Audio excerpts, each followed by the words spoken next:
So why should women put on head covering in the Church of God? I've seen a lot of evangelical scholars, women, who have argued from 1 Corinthians 11, and they realized that there is a need for women to put on head covering in church, but then they end up with mockery, and they say things like, "Oh, we may be mistaken as people who are Muslims." But Muslims, they wear the head covering everywhere they go. We Christians are just told to wear it in worship. And then some says, "Oh, we may be mistaken for the horse racers, people who wear head covering when they go to horse racing." My friends, stop mocking the word of God. If you profess to be an evangelical, you must surrender to the word of God. Deep down in my heart, I can see that this is an issue. The head covering is the real issue that determines for you whether you are a follower of the Lord Jesus Christ, a student of the Word of God, or you're quite willing not to surrender. A lot of people would say, "Oh, it's not a salvation issue." Let me tell you, every issue in the Bible is a salvation issue. The reason why it was written in the Bible is because it's a salvation issue for you and I to be saved. Otherwise, we would have been left in the dark.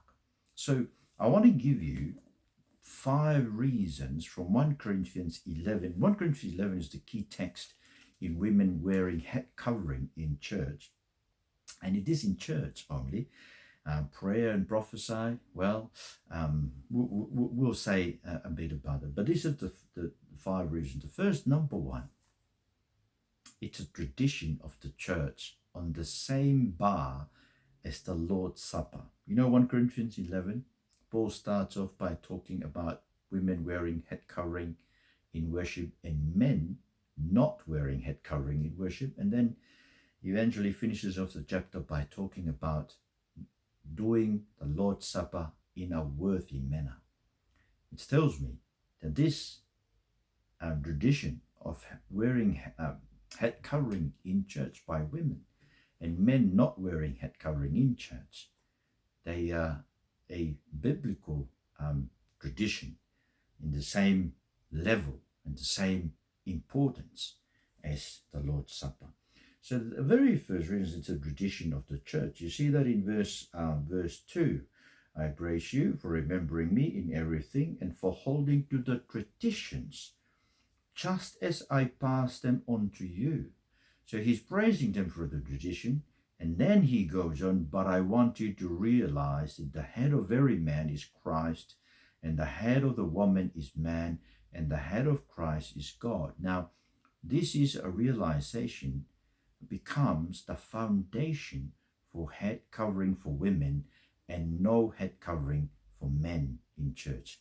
And I want to emphasize that because sometimes we talk about head covering and put the focus on women, but we should also focus on the men, because Paul gives reason for both, for why women should wear head coverings in church and why men should not wear any covering over their head in church. So the first reason is a tradition of the church. And then he says that in verse 1, in verse 2 and verse 16, if anyone wants to be contentious about this, about women wearing head covering and men not wearing head covering, if anyone wants to be contentious about that, we have no other practice.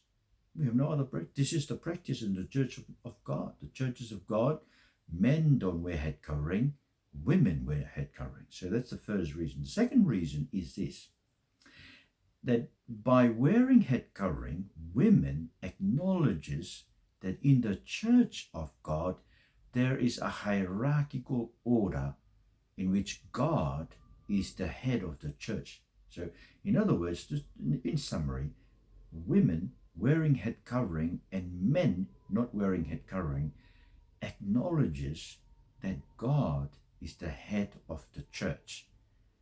There is a hierarchy in the church of God. Listen to this. This is verses 3 to 6, 1 Corinthians 11. "But I want you to realize that the head of every man is Christ, and the head of the woman is man, and the head of Christ is God. Every man who prays or prophesies with his head covered dishonors his head.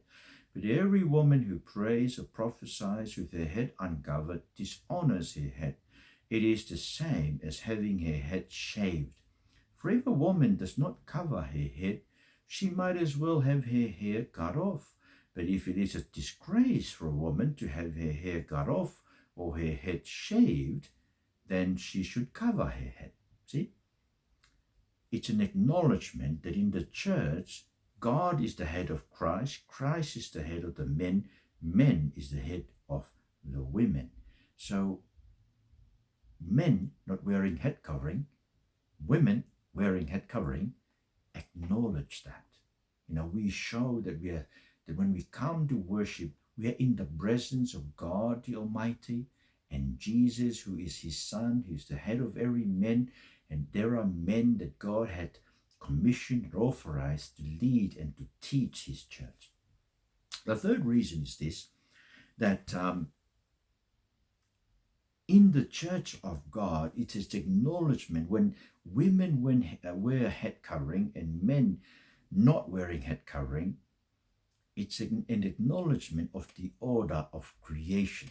The order of creation. Listen to this, verses 7 to 12. A man ought not to cover his head, since he is the image and glory of God, but a woman is the glory of man. For man did not come from woman, but woman from man. Neither was man created for woman, but woman for man. It is for this reason the woman ought to have authority over her own head, because of the angels. Nevertheless, in the Lord, woman is not independent of man, nor is man independent of woman. For as woman came from man, so also man is born of woman. But everything comes from God. So, in other words, there is an order in creation. The man Adam was created first, and he is the glory of Christ, the glory of God. Therefore, he's not wearing head covering in church. But the woman was created for the man. Yes, indeed, she was created in the image of God as well, but she was created for the purpose of serving the man. Now, this is, to say serving the man, it's a very demeaning word. But what I mean is, if you look at creation, they were meant to live in harmony with each other. The man should have loved the wife and teaches the wife about the word of God. Because he neglected his role as a teacher of God's word to his wife, because he did not protect his wife from the serpent, humanity fell into sin. And the responsibility is with the man, because he didn't do his godly, divine responsibilities of teaching the woman. But you see, there is an order in creation. That order is acknowledged in the church of God when we worship, because we are gathering in the presence of God. And so we acknowledge that the God who is the head of creation is the head of the church.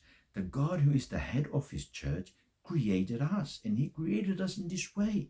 He created us men to be responsible as teachers, to have authority over God's people as teachers. He created women to serve, and to serve together with the man in a godly manner in the church of God. But then you see, the fourth reason is nature. The argument of nature is also used in homosexuality. When you go to Romans 1 verses 26 to 28, Paul argues from nature that, nature has told us that homosexuality is not the plan of God. Woman and man were the plan of God, so that marriage between one woman and one man. And this is another occasion, another incident in which the argument from nature is being used. And here we are told, listen to this, this is verses 13 to 15. Judge for yourselves. Is it proper for a woman to pray to God with her head uncovered? Does not the very nature of things teach you that if a man has long hair, it is a disgrace to him, but that if a woman has long hair, it is a glory? For long hair is given to her as a covering.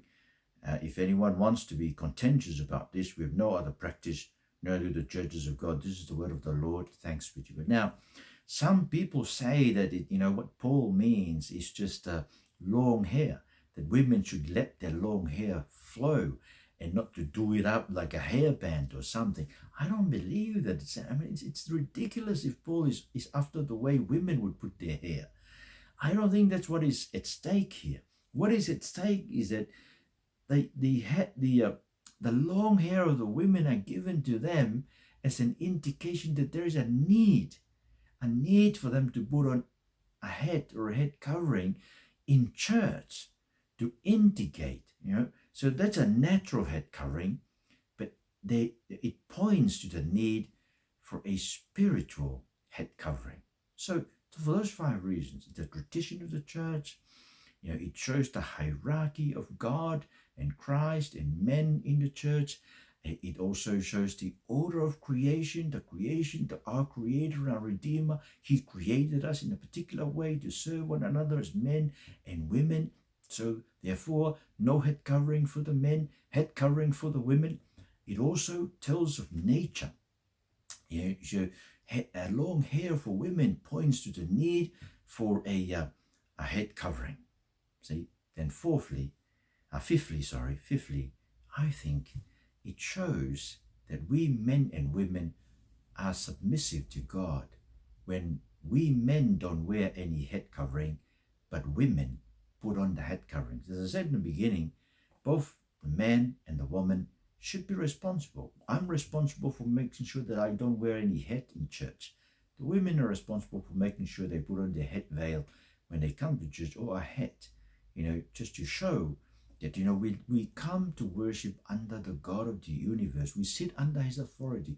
We are submissive to His word. His word is a living word that leads us to eternal life.